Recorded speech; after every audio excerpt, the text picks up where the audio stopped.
Hello. Tonight I'd like to read you a story called A Sick Day for Amos McGee.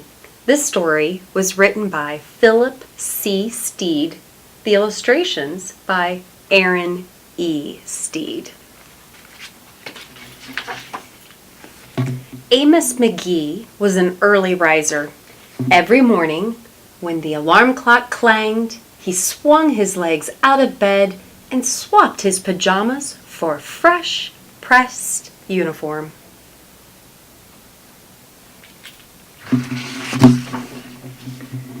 He would wind his watch and set a pot of water to boil, saying to the sugar bowl, "A spoonful for my oatmeal, please, and 2 for my teacup."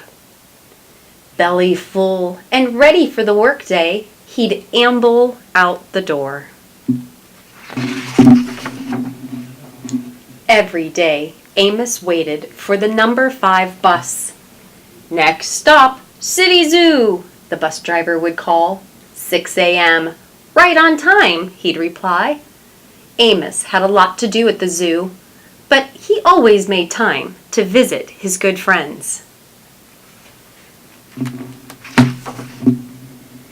He would play chess with the elephant, who thought and thought before making a move. Run races with the tortoise, who never lost. Sit quietly with the penguin, who was very shy. Lend a handkerchief to the rhinoceros, who always had a runny nose.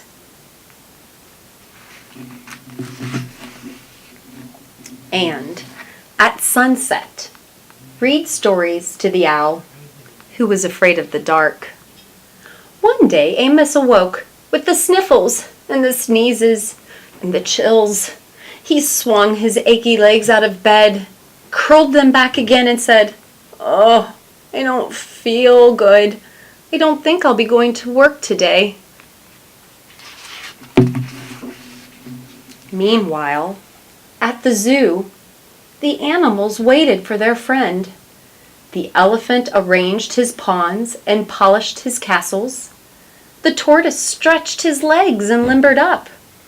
The penguin sat patiently, all by himself. The rhinoceros worried that his allergies were worsening.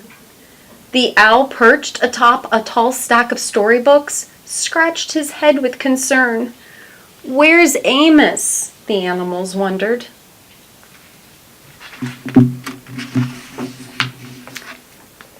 Later that day,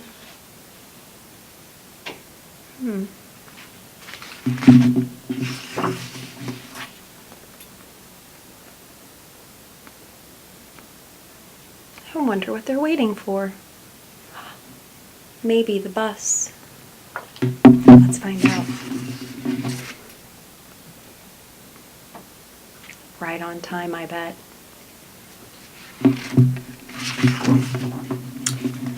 Hooray! My good friends are here!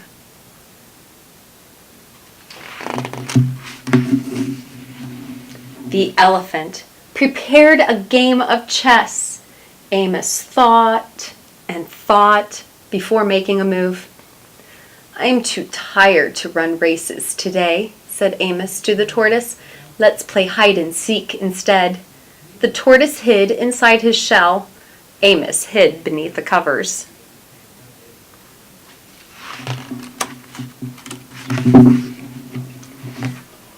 Amos yawned. "I could use a nap."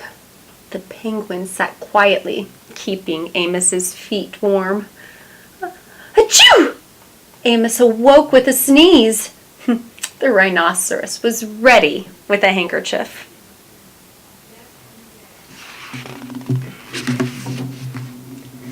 "I'm beginning to feel much better, thank you," said Amos to his friends. He swung his legs out of bed. "Perhaps we'll share a pot of tea."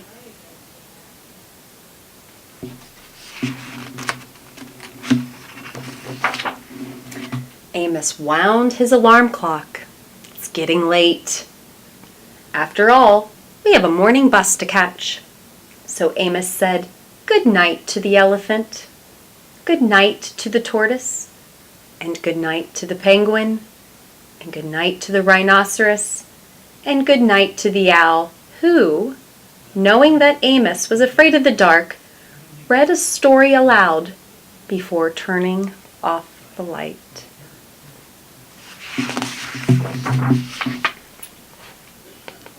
Good night.